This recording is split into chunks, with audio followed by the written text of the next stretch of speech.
Hello everyone, and welcome to the NiceLabel video on designing your first label. In this video, we're going to look at the different objects that are in NiceLabel and how to add them to a label.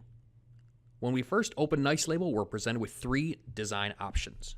We can create a new label, we can do a new solution, which is a form and a label file, or we can choose from some of our pre-installed sample templates that can help us get a head start on designing our label. For this video, we're going to click on New Label. After we click on New Label, we're going to be brought to the New Label Setup Wizard. This is going to help us set some things such as dimensions and what type of printer we want to use to get started with our label design process.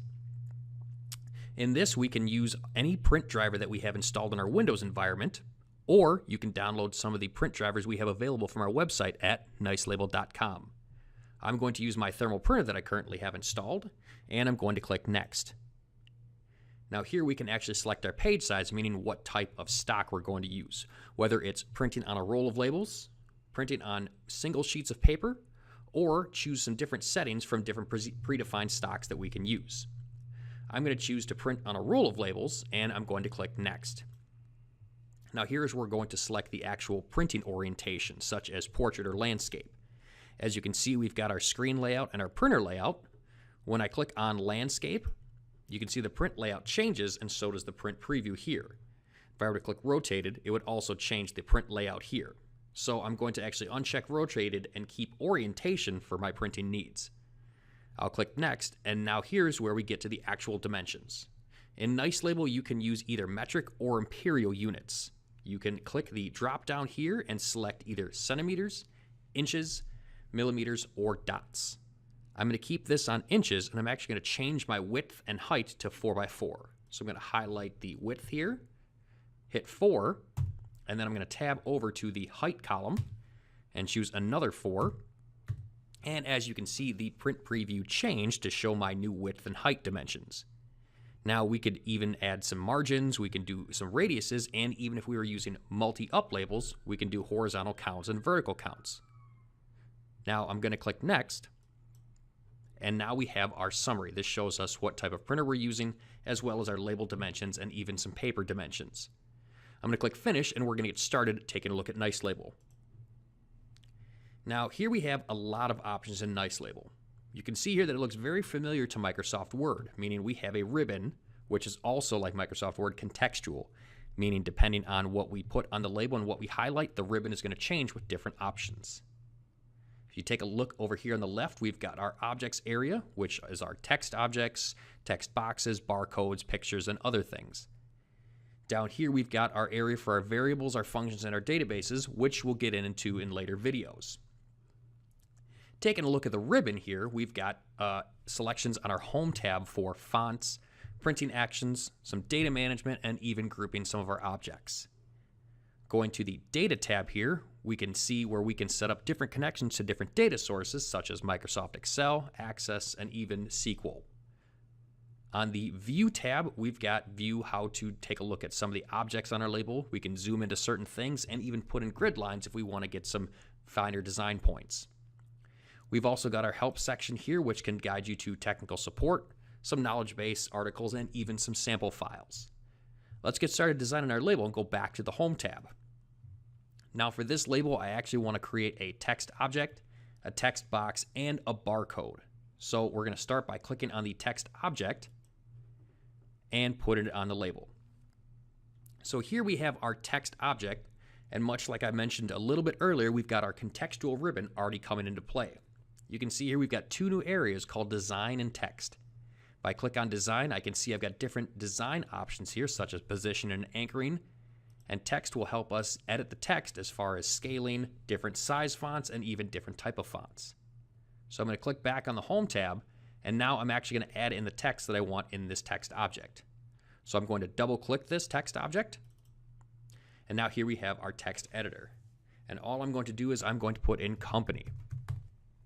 Now I'm going to click off our text editor, and now you can see here we have our text object now with the word company in it. I want to resize my text, but I don't know how big the font I want it. I will know if I choose a certain size or resize it. To do this, we can actually just drag the corner of the text object here and it'll actually increase the size of the font, as you can see up in the left-hand corner here. So this is the actual size of the object that I want, and we have a 26.8 font text object. Now I want a little bit different font, so I'm going to leave this highlighted and actually go up here to the drop down, and we're going to select Cambria. I'm just going to position this a little bit better, and now we're going to add our text object. So we can click our text box here. And same thing, just like our text object, our text box, we can double click and highlight it. And I'm actually going to give an address to this, which is going to be 123 Main Street. And I'm going to hit return to get to the second line and type in anywhere USA. Much like our text object, I can actually just click off the editor, and here we see now that we have our text box here. Now, I see that I've got some word wrapping going on, meaning that when you type in text in a text box, once it hits the end of the box, it will word wrap or go to the next line. Well, I kind of want everything a little bit better spaced, so what I'm going to do is actually, you can do your word wrapping and actually have it change depending on how large the text box is.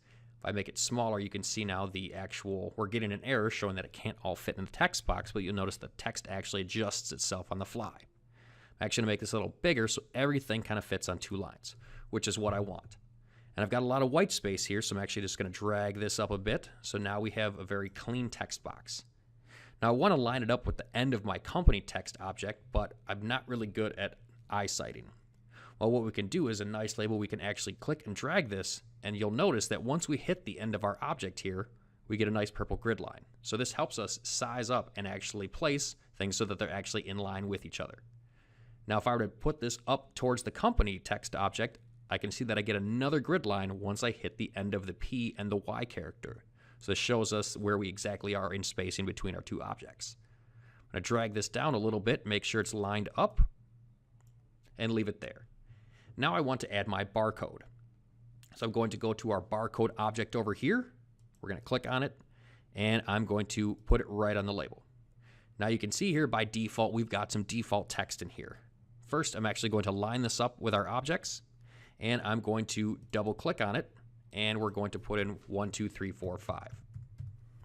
Same thing, I'm going to click off my text editor, and now we have our barcode. Well, I want to make sure this is lined up with both of our other objects.